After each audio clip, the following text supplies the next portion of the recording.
Here right now at the presidential debate in the sports zone. It's actually a presidential debate between Governor Mitt Romney and President Barack Obama. And that's me. I'm in here right now. There's a lot of people here, and that's one of the great things about politics. It pulls all these people together. I mean, it could be the politics, it could be the pizza, but I'm leaning toward the politics. There's right now about 20 kids, and the debate doesn't start till 9. We're here a little bit early, and kids are going to get to discuss about their biggest flaws and biggest positives and negatives about the debate. So we'll be right back with that.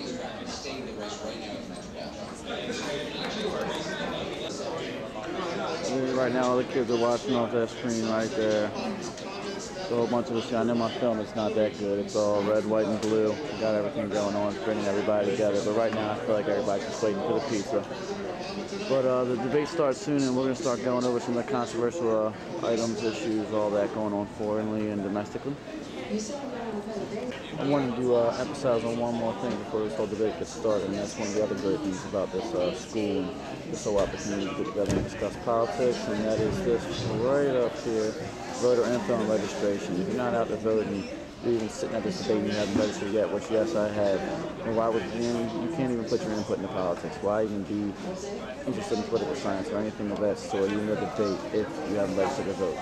And you have no say in anything if you aren't putting your 2 cents into the big picture.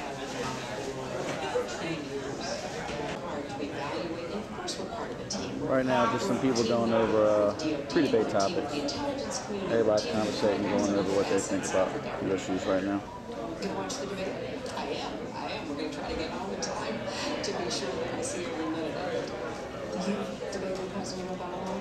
You've watched many debates. What does he need to do in this debate? I think he needs to be himself and answer the questions and get out there and tell people. One thing they're discussing right now is how what President Obama can do to improve his debate from last time. They're saying he needs to be a little bit more aggressive and stand by his points, not seem as if he's reading off the script the entire time. Really be more interested in coming back with some rebuttals to what Romney's questioning on. Another big issue that everybody's worried about is that right there. People taking responsibility. They want to see these presidents come out here during this debate and take responsibility for their actions. They claim that if they get into the seat of the presidency and can't fix the issues, then they will take responsibility for that and step down. And that's what a lot of people want to see. One more thing before we get started I wanted to go over is that tonight's debate is taking the form of a town hall debate, which basically means that the reporters and people sitting in the hall watching the debate basically in person get to ask the president's questions and they'll answer them. A couple other things I wanted to emphasize on before the debate, which is pretty neat, is how each party's family, pretty much the candidate's family, kind of has a few words before this personal interviews and all that, trying to get the public to look, try to get some more voters on their side. So it's pretty interesting, but as you can see, some of the stuff appeals to some voters and doesn't appeal to the others. The debate should be on this way.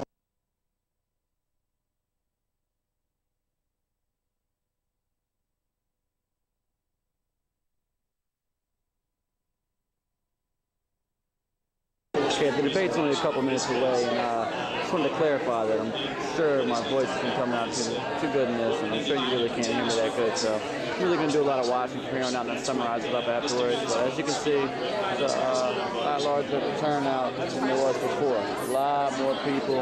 Everybody's here looking to discuss the debate, and it's on its way.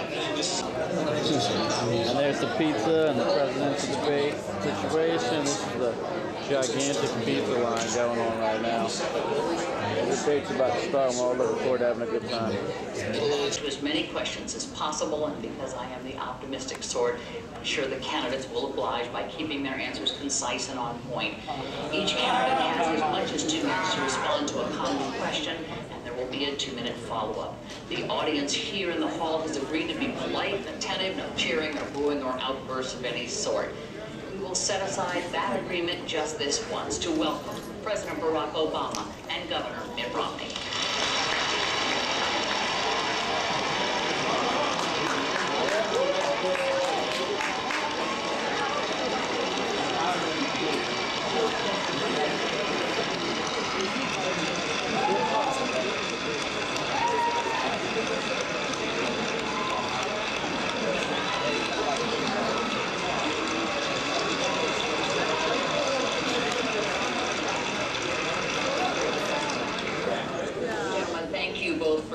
us here tonight. We have a lot of folks who've been waiting all day to talk to you, so I want to get right to it. Governor Romney, as you know, you won the coin toss, so the first question will go to you.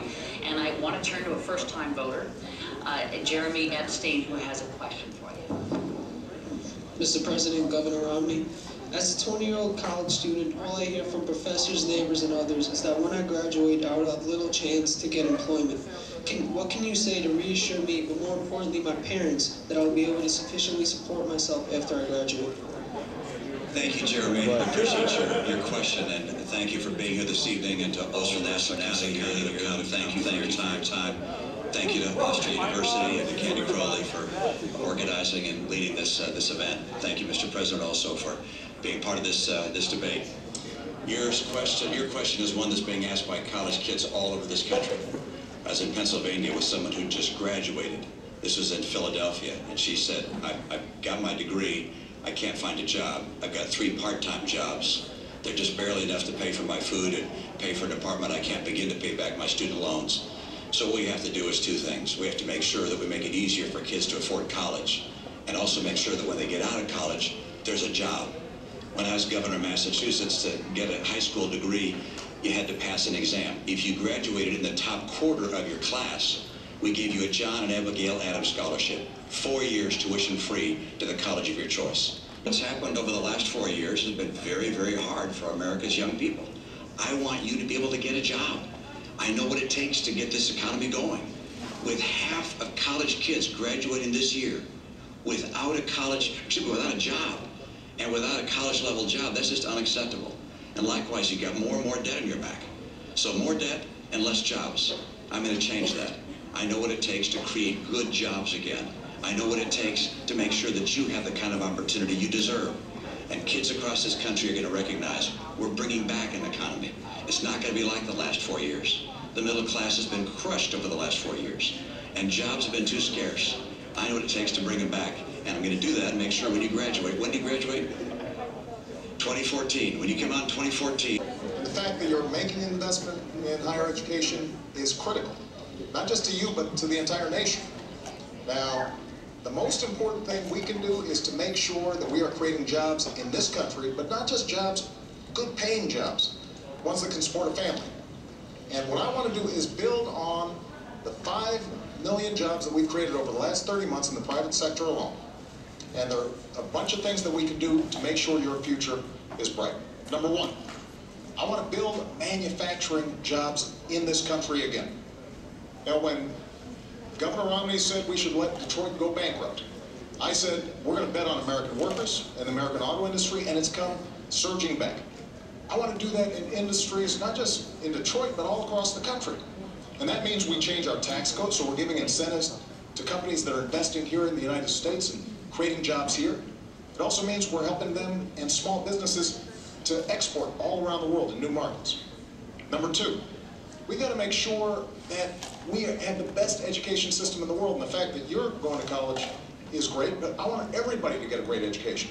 And we've worked hard to make sure that student loans are available for folks like you.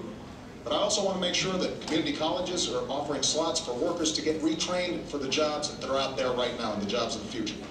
Number 3, we've got to control our own energy. You know, not only oil and natural gas, which we've been investing in, but also we've got to make sure we're building the energy source of the future. Not just thinking about next year, but 10 years from now, 20 years from now. That's why we invest in solar, wind, and biofuels. Energy efficient cars. We've got to reduce our deficit, but we've got to do it in a balanced way. Asking the wealthy to pay a little bit more along with cuts so that we can invest in education like yours. And let's take the money that we've been spending on war over the last decade to rebuild America. Roads, bridges, schools. We do those things, not only is your future going to be bright, but America's future is going to be bright as well. Let me ask you for a more immediate answer, beginning with Mr. Romney. Just quickly, what people working today that we have when the president took office? If the unemployment rate was 7.8% when he took office, it's 7.8% now. But if you calculated that unemployment rate, taking back the people who dropped out. As you can see, there's a large turnout, but due to time and length of this video, we're not going to cover obviously the whole debate. This right here is my second cameo appearance after the presidential debate, and it was a good time. Learned a lot. The only thing that I really noticed after, obviously I couldn't film the whole debate for time purposes, but the one thing I noticed after the question that I did film about the students getting jobs afterwards, I feel like Governor Mitt Romney kind of tried to avoid the question. He kind of basically agreed with the kid that there is a problem, but never gave solutions to why he was going to answer it, whereas Obama did actually give some solutions. And that's my wrap up on the piece. Hope you enjoyed it.